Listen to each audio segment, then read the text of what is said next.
What's up, freak bitches, wherever you may be, however you may be listening, thank you for giving us just a few minutes of your time. Back here for another retro movie review, sitting across from me is my good friend Aaron. What's up, buddy? Not much, man. Today, as you can tell by the as I step on Aaron, because I'm not paying attention to what I'm doing. Doing one of my all-time favorite movies. Same. for this. Parenthood is just a gem. It really is. I don't think people understand just how good Ron Howard is these days at making good movies. Yeah. It's been a while since he's done anything really big. But you got to remember, there was a period from the late 80s through the 2000s. Dude, that guy was making absolute gold. Parenthood was probably it was somewhere near the beginning of this. Because, you go back to like Cocoon, things like that stuff that he did. Really, Splash, if you want to go way back to Splash. But man, he really hits a stride with this movie. Yeah. So the plot of the movie is it's the story of the Buckman family and friends attempting to bring up their children. They enjoy/suffer all the events that occur. They deal with strange relatives, the black sheeps of the family, the skeletons in the closet. And Are you allowed to say that? Yeah, and the rebellious teenagers. I don't know, we're not allowed to say it. As long as we're not talking about Corona, we're not going to get demonetized. But, they're dealing with all that stuff and rebellious teenagers. And man, this movie is just so good from start to finish. It really is. I'm sitting here watching the movie with you just now, and I'm kind of consciously thinking, I'm like, is there something about this movie that I don't like? And it's just like, I'm going step by step, frame by frame through the movie, and I'm like, I haven't hit a part yet where I really feel like I'm taken out of this movie. Yeah. It's so natural. It's so real. It's probably the most accurate depicting of what it is for average families. Not all families, but probably most average families around the U.S. Well, and I think that's what sets it apart.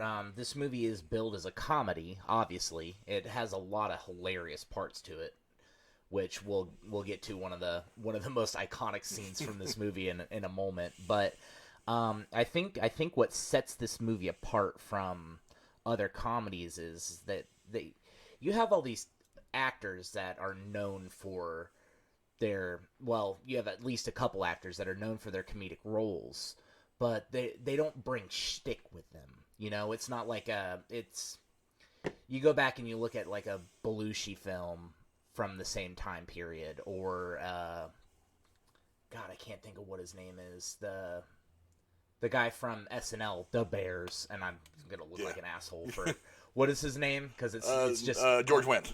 No,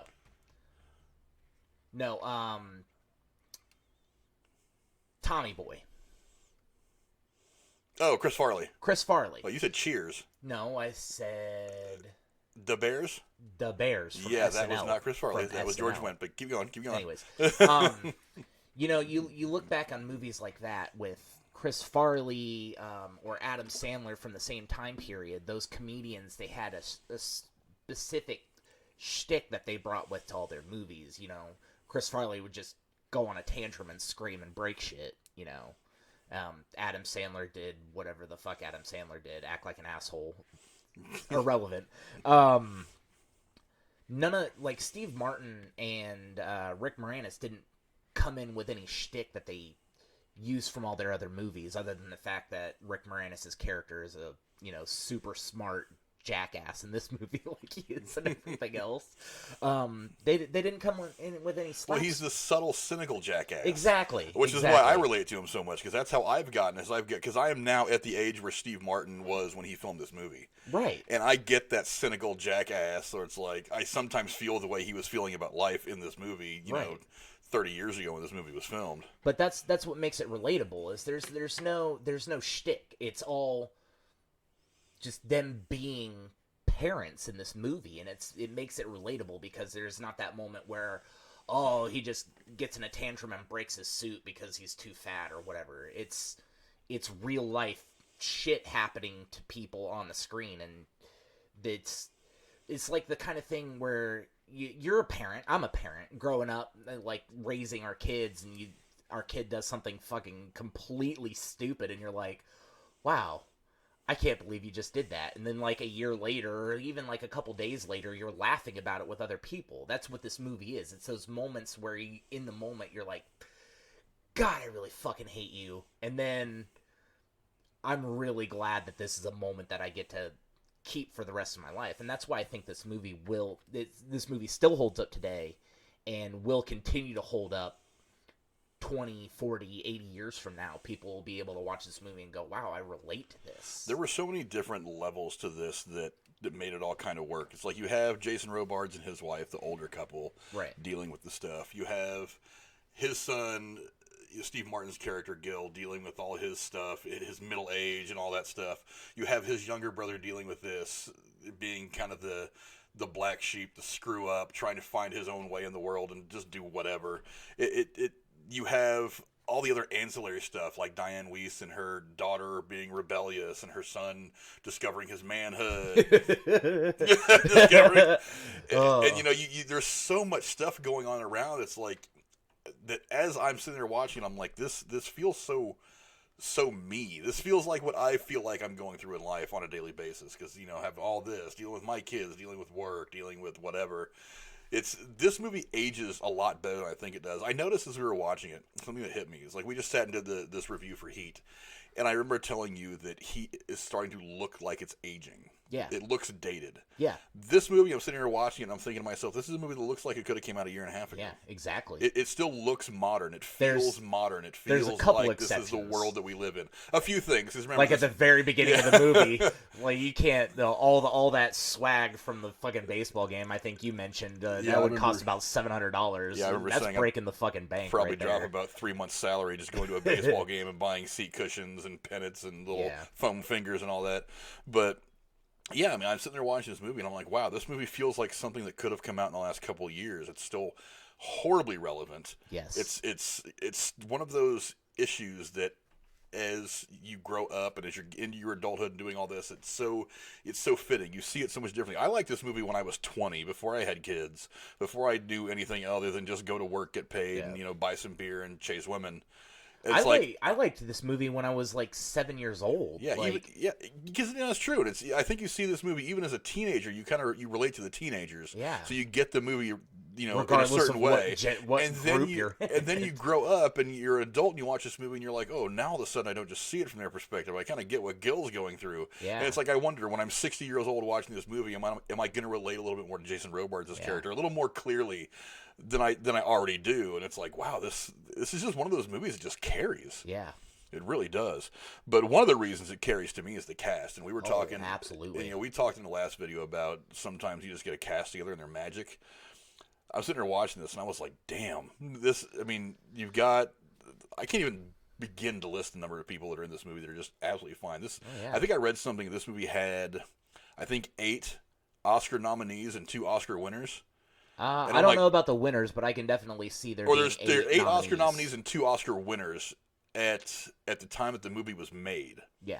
That pretty much all the main characters in the movie had all been nominated for at least one Oscar at some point when this movie was filmed. And I'm like, good God, talk about an all-star team. Well, that's what I'm saying. Like, well, you already brought it up. We hit Heat last week, and that was an all-star cast, but that was an all-star cast for an action film. For that movie, yeah. And this is... You couldn't have put De Niro and Pacino in this, and it might have lost a little something in translation. Right. But this is the all-star comedy cast. You know, we'll talk a lot about that. I'm sure there's going to be other movies that we cover that it's like, oh, this was an all-star cast. But in most of those cases, it's for that genre. And for this genre, I mean, first of all, Steve Martin is a legend. Steve Martin. So much for turning my phone off. Steve Martin will be a legend forever. I mean, I don't know a whole lot of banjo players, but he's the best banjo player I've ever heard of, honestly, and he's still kicking around. I mean, he's done 2 Disney Fantasia movies. He's been a lead role in several comedy films in this kind of setting, even. I mean, honestly, he's iconic. Rick Moranis, we don't see him anymore. He is coming back. I heard that is confirmed that he is actually coming back from his hiatus on acting for the last 25-ish years. It's been a long time. Like that. Actually, I think this might have been one of the last films that he had done before he decided to retire. Yeah, this was one of the last. Or step away. I mean, he's done voice stuff over the years, but he stepped away for a long time. So, and then he was a great actor. You'd be hard pressed to find a movie he was in that wasn't top of the charts at the time, you know. they did what, like 4 fucking Honey I Shrunk the whatever kind of spin-off series, and he was in all of them, and they all did decent, you know. Ghostbusters 1 and 2. I mean, you'd be hard pressed to find a Rick Moranis film that's not gold in and of itself. I don't know a lot about Jason Robards. Oh, he's a legend. I know he's a legend. He goes back to like the 40s, I think. That's not my area of expertise as far as movies go. I think I hit my peak in the late 70s as far as how far back my knowledge goes, with the oddball of The Wizard of Oz or something like that. But even then, but from the newer stuff that I've seen him in. And obviously, he's been dead for 20 years now, but the stuff that he was in up before he died, he's got that iconic face. You picture him as that role. He's always like that father figure, the older, survived the Depression, what the fuck are you talking about kind of guy, And then, I mean, I know this is one of Keanu Reeves' earlier films, but he really had that role pegged. I think he got typecast a lot early on as being just fucking stupid. Yeah, he was a slightly more coherent Ted. No, he was no. In this movie. And we can cover the Bill and Ted movies at another point, which we'll get to that point. Let's be real, we're going to. He was actually a lot smarter in Bill and Ted than he was in this movie.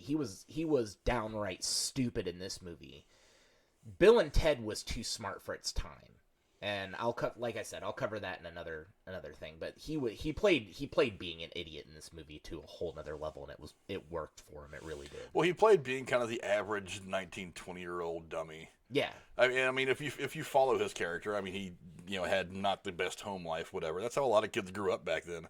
I knew a lot of kids like that, being a child of the 80s myself. I knew a lot of kids that were like that. I know a lot of people like that now. Yeah. But and they don't have any excuses either. Yeah. Young Joaquin Phoenix, I think this was one of his first films, right? It was one of his earlier ones, yeah. I mean, he was in Space Camp, which is one me and you should do, of course. Yes. He was actually in several things. I mean, I remember seeing his face in a lot of things back in the mid-late 80s. But, yeah, I mean, this is... earlier film. Yeah, this is definitely one of his earlier films. And, I mean, he's just been a phenomenal actor from the get-go. There's not a movie that I've seen him in where I was like, this role wasn't meant for you. He played that angsty, don't know what's going on, I hate my dad, teenager. The dynamic between Dianne Wiest and Martha Plimpton in this was like spot on, mom and fuck you daughter, Just aggressive, directionless daughter. Yeah, it was great. And then just the sheer fact that Martha Plimpton and Keanu Reeves shaved their heads, and they were the original undercuts. So for all you cool kids out there thinking it's the way to go, take a look at Martha Plimpton and look how she's aged now, and that's what you're gonna look like in 20 fucking years. So fuck you all. Right now, Drew's probably throwing something at the screen. Yeah, just probably. You mentioned her name.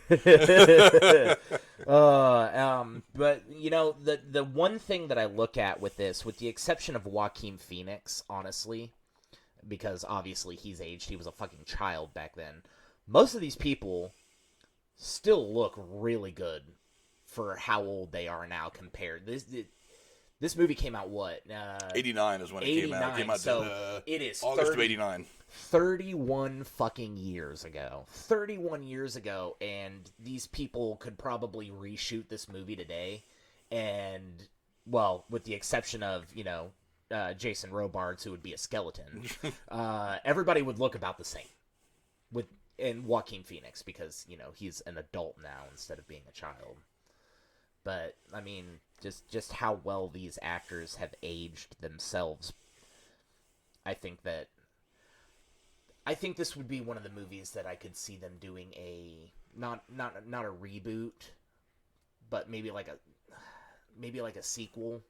Well, they've already done 2 TV shows based Fuck on the this. TV shows. I want to see these actors come back and reprise their roles. There was a TV show that came out in I want to say like 91 that was supposed to be kind of a continuation on this. I forget who was in it. It only lasted like 12 episodes. Actually, a young Leonardo DiCaprio played one of the kids in it, actually. Really? Yes. That only lasted, I think, like 12 episodes or something like that. And then they had the newer one that I think it ended its run in 2015 with like Dax Shepard and a bunch of people. It was supposed to be kind of a retelling. It's supposed to be a little more. Oh yeah, a couple years like ago. a more modern retelling that I never watched because I was never interested in it. Because it's not going to paint the picture the way this movie did. No, it's not. But I feel like, and especially since Ron Howard is still big in the director world today, I feel like if he wanted to, and I especially with Rick Moranis coming back, I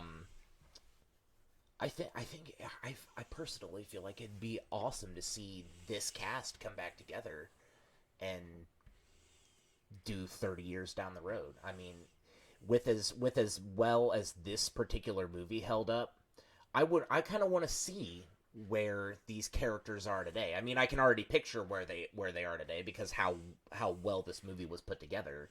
But I almost want to see on screen, Steve Martin taking over the Jason Robards role, the kids having their own kids, see what 30 years down the line for this family is, not whatever the fuck the TV show did. It'd be interesting to see, but we're never going to see it. Nah, we probably won't. I'd be happy with it, though. In doing a little bit of research, I did find out a few interesting things worth noting. Helen Shaw, who played the grandmother, the old lady, this was actually her final film. She passed away in September of 1997. Okay. And this was actually her final film role. And watching the part in the movie where she makes the roller coaster statement, where it's that moment where Gil kind of has this coming to Jesus moment. I remember looking at that and I was like, God, I miss the wisdom of my grandmothers. That kind of made me, like, in my heart, I felt kind of sad for a minute. I was like, God, grandmothers have that way of saying things. Because I can sit here and imagine what my grandmother would say to me about whatever problems I have in life right now, but there's something about her voice. They have a way of putting things in perspective that nobody else does. So that moment to me, I was like, damn, I feel that differently now. Yeah, and that's one of the great things about this movie. It doesn't matter what walk of life you're from, even if you're single, don't have any kids or anything like that. There's a part of this movie that you're going to relate to, one way or the other. I think while we were sitting down, during kind of towards the beginning, I had actually mentioned the very early scene when Joaquin Phoenix asks Dianne Wiest if he can go live with his dad for a little while because the house is getting crowded because the grandmother had come to stay with them for a little while. I actually turned to you and I was like, I had a similar conversation like that with my mom when I was about his age. As I've grown, there's times in my life where I've related to Keanu Reeves' character. I was the dumb fucking, teenager, 20-year-old, getting married early, ruining my fucking life kind of thing. And now I'm sitting as the Steve Martin character, where I currently am. It's as you said earlier, it's as you grow, as you get older and you rewatch this movie, you see different perspectives, and you're like, damn, this movie is all kinds of deep. It's layered like a motherfucker, and it is. Like, there's literally so much to take away from this movie. Even if I watched it again tomorrow, I'm going to pick up another thing. And I think I said that too. I was like, damn, I didn't catch that the first couple times I watched it. They reference weed. They reference everything. It's so genuine. Like, every single part of this movie is something that you can relate to. Something else I found out when I was doing some reading into this is the final time that Joaquin Phoenix was credited as Lee Phoenix. Yes, it was. And I don't know if that's something that we should get too heavy into, but yeah, his whole family became hippie or something like that. Far out, 70s, let's go live in a van in the woods. So they all got rebranded with names like Leaf and River, and I think you said like Rain and Summer, something like that. Yeah. So I mean that's a real thing, and he went back to being called Joaquin, but he kept the last name Phoenix. Yeah, the hippie movement was big. Yeah, it really was. Something else that I was reading is that Drew's absolute favorite person, someone who I'm sure that he would love to just make out and cuddle with, Martha Plimpton. Oh, yeah. Yes. Gatekeeper Drew loves Martha Plimpton. She's has not aged well. She looks like the Crypt Keeper now. Yeah, she really does. But she plays the older sister of Joaquin Phoenix's character, when in real life she actually dated River Phoenix for 5 years, his brother. I did not know that. Yes, actually. I did not know that. I want to say, I thought they were dating when he died, or maybe they had just broke up. Yeah, I don't know. Even back then I didn't follow Hollywood romance that much because I just don't care. I still don't. Because I just don't care. I don't care what rich people do. Yeah, I thought that was kind of an interesting little thing. She played his older sister while she was dating his brother. Yep. Interesting. It's Hollywood. It's all one really big inbred mess in Hollywood. But I just overall, just a fantastic movie. Yeah. I could watch this movie over and over again. Like I said, it's aged very, very well for a movie from its time. I think one of the most iconic scenes from this movie is when they have the blackout towards the beginning at the family dinner, and Steve Martin walks off, and that. It's not really stated too well in that movie, but if you're paying enough attention to the sets, you know that this is Dianne Wiest's house that they're having that dinner at. So this is the single mom with the 2 rebellious children. It's her house, and the lights go out, and Steve Martin walks off to try and find a flashlight, and I think we can all relate to that situation, whether or not it's been as public as, family dinner with everybody, or just like one of your kids stumbling across it, or you yourself stumbling across your parents at one point in time. He walks back and he's like, how do you turn it on? There it is. What the fuck is this? And the lights turn on and he's holding a fucking 18-inch vibrator. Now and he just walks off the screen laughing his ass off. Now that I think about it, for one, there's no fucking way people would have reacted like that in real life. I would have. I'd have laughed. We all would have had a big laugh. Walked out of the room dying. We all would have had a big laugh. We would have just looked embarrassed. We all would have had a big laugh. Well, I mean, you saw all the women were like, "Oh my god," and all the men were sitting there just like, even Jason Robards' character was just like. Well, because it occurs to me as I think about it, it's like, so the power goes out, and either he makes his way into her bedroom looking for a flashlight, or she's got it in the or she's got it right there, kitchen. like in the kitchen sink. So it's like either way, it's like you're keeping that in the kitchen sink, or why did you walk back in her bedroom looking for a flashlight? It doesn't make any sense as to why he would stumble across that thing in a blackout. No, but it is still fucking hilarious. It's one of the more iconic scenes in film, especially films from that era. It's just God. absolutely hilarious. But overall, just a fantastic movie. Absolutely. I highly suggest watching it. It's actually on Amazon Prime right now, if you have the Stars add-on. So, but if not, go find it somewhere. It's totally worth the watch, and I hope you guys will check it out. Yes. So, for me, the host of The Harsh Truth, I'm Frank. That's Aaron over there. We'll catch you guys later.